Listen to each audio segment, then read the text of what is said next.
欢迎来到热点新闻频道，请订阅并关注以获取最新资讯。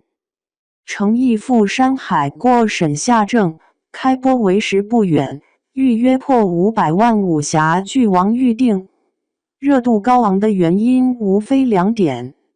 2025年4月8日，影视圈炸出一则重磅消息，由诚意领衔主演的古装武侠剧《赴山海》正式过审并取得发行许可证，意味着这部未播先火的剧集正式进入暑期档厮杀倒计时。感觉《赴山海》最近的瓜特别多。官方的消息有《赴山海》成为腾讯视频最受期待作品，诚意饰演的萧秋水成为2025爱奇艺春夏最受期待的角色，男第1名。来自坊间的瓜更是稀奇古怪，各种类型都有。比如有粉丝称《赴山海》中的女配是天降资源咖，拍戏时欺负男主。又比如粉丝吐槽粉头不给力，没给去砸云包场，不爱剧不护剧。更多的消息则是猜测《赴山海》上档日期，从4月1号愚人节线下活动开始。到内部人员称《赴山海》将在 Q2 季排播，八卦之瓜一波接一波没完没了。大有你们这些平台如果不将《赴山海》抬上来，我就造谣，死劲造，烦死你们。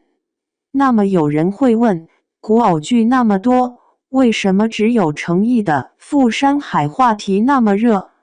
私以为其中最重要的2点就是《赴山海》这部纯武侠题材剧和诚意的演员能力。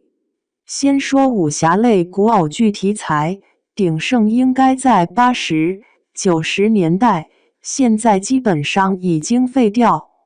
很少有人愿意去触及这个领域，包括以前最爱这个题材的香港地区也是如此。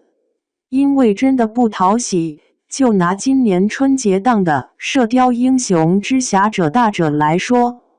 顶级 IP、顶级大导演、顶级流量加在一起，还拍出了一个扑街产品。而近年来唯一给纯武侠剧题材增光加彩的就是诚意的《莲花楼》。这部剧突破了传统武侠剧的框架，不再倡导古早的英雄主义，以李莲花的逆行人生为核心，探讨放下与救赎的故事主题。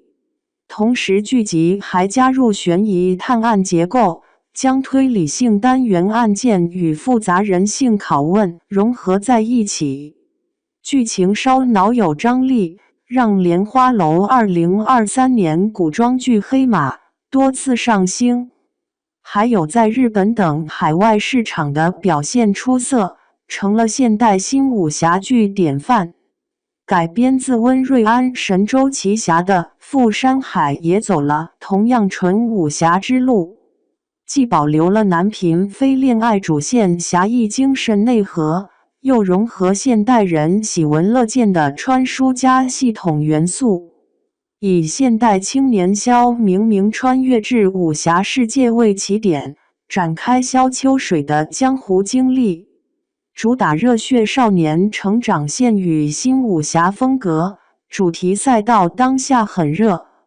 即便改编过程中有书粉争议，觉得《赴山海》对原著剧情改动较大，尤其是反派角色李晨舟与燕狂徒关系的改编，很难接受，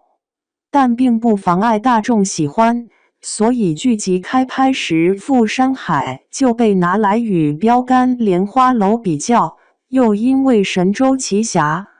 原著有8个章节故事，体量很大，被网友戏称为《莲花楼》升级版，对该剧的期待值非常高。《